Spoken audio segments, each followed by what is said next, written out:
I lost my wife 3 years ago. Cancer took her swiftly, leaving a hole in my life that nothing could fill. Nights were the hardest.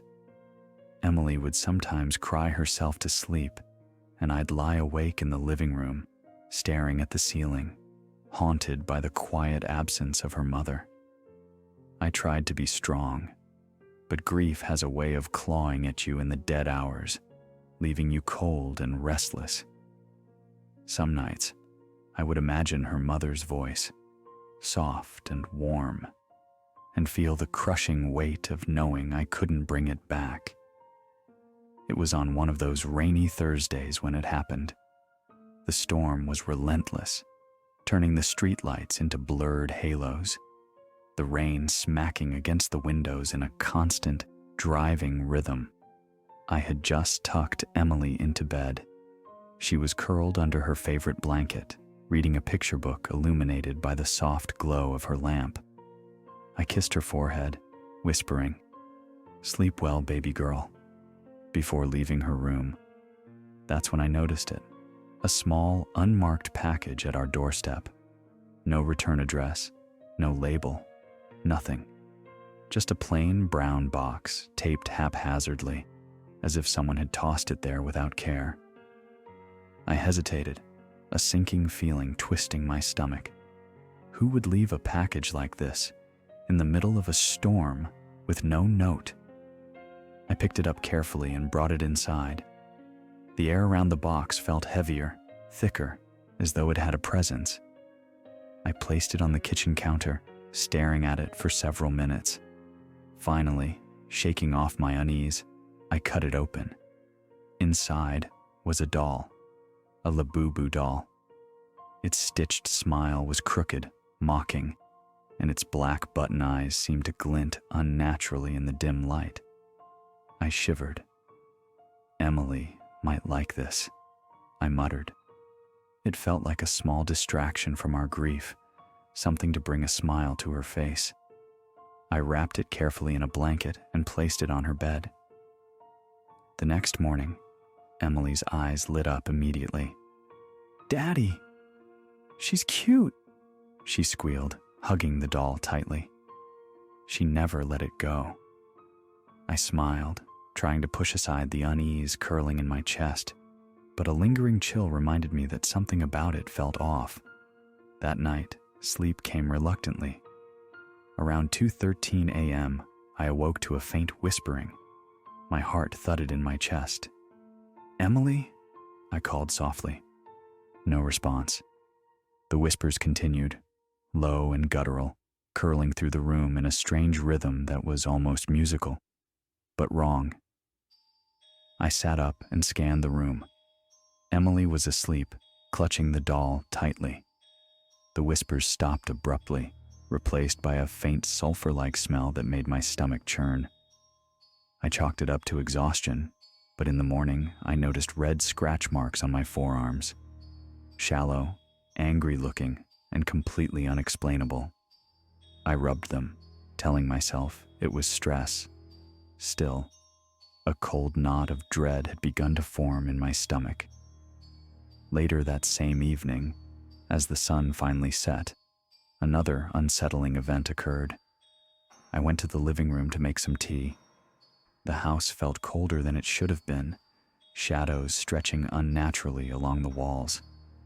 The old floorboards creaked beneath my feet, though no one else was in the house. Then I heard a soft knock at the door. At this hour? Who could it be? I peered through the peephole. A man stood there, drenched from the rain, wearing a tattered coat and a wide-brimmed hat that shadowed his face.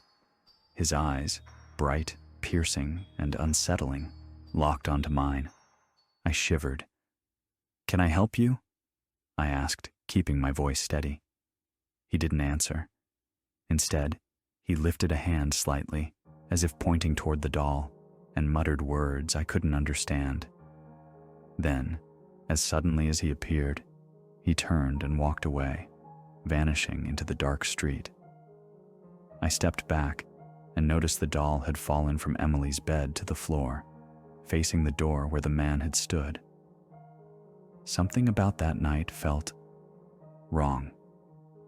The next morning, Mrs. Halloway, our neighbor, mentioned seeing a man wandering the street, asking strange questions about children's routines. I tried to dismiss it, but the memory of his eyes and the faint sense that he might have known more than he let on about the Labubu doll stayed with me, gnawing at my mind. That evening, I tried to maintain normalcy. I put Emily to bed and sat in the living room, sipping tea, trying to calm the tension curling through my chest. Hours later, I went to check on her. The doll was missing. My heart jumped. I scanned the room. There it was, sitting at the foot of my bed, staring at me with those black button eyes. My breath caught. How had it moved? I hadn't left the room for more than a few minutes. I returned it to Emily's bed, locking the door, rationalizing that maybe I'd set it down carelessly. Around midnight, the whispers returned. This time, Emily was awake, murmuring in a language I didn't recognize.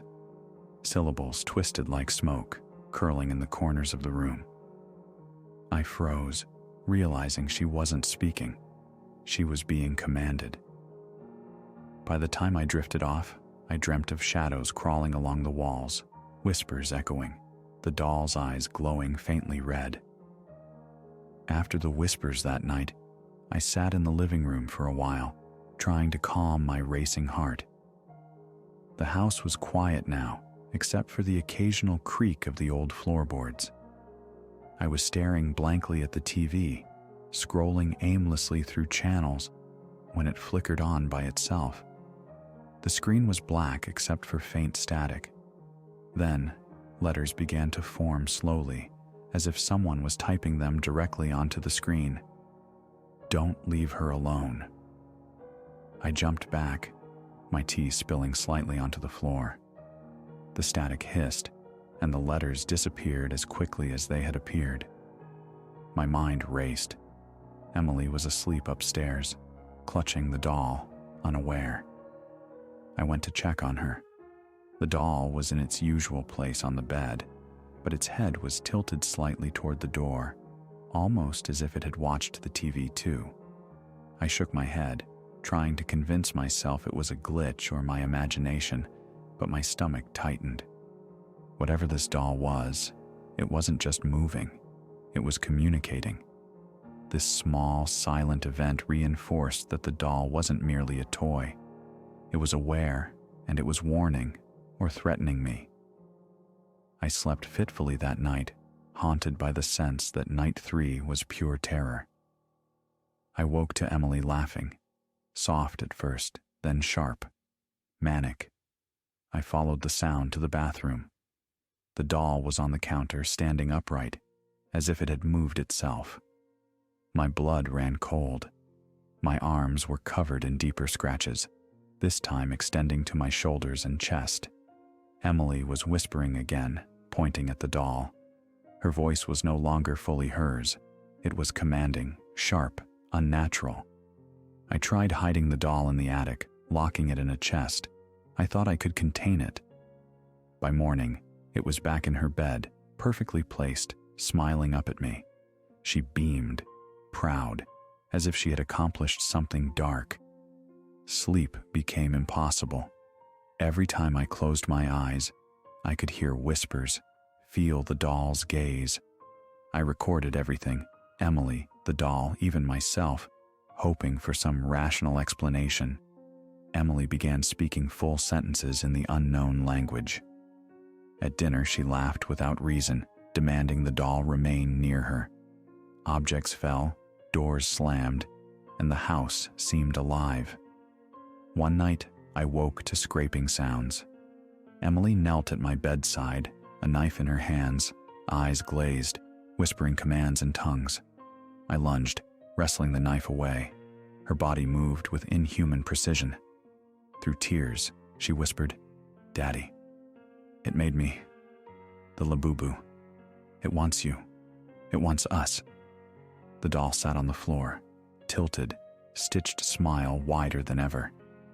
I barricaded her room, but it was useless. I could hear her laughter echoing in the hallway. The doll's movements creaked as if alive. I tried to reason with Emily, but her eyes flickered, not fully human. I followed her to the living room. The doll stood on the coffee table, staring at me. Emily knelt before it, murmuring in tongues. "Do it," she whispered, lifting the knife. I wrestled her to the ground, holding her trembling body, heart hammering. She screamed, not with anger, but fear of the thing inside her. I tried throwing the doll, pinning it, running, but each time it returned upright, smiling. Minutes stretched impossibly. Every sound amplified my panic.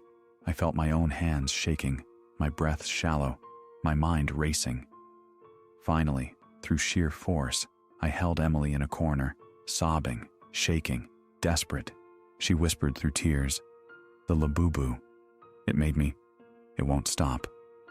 By first light, Emily lay exhausted beside me, clutching the doll protectively, and I realized, with a cold dread, this nightmare had only begun. The Labubu had claimed her, and it would never let go.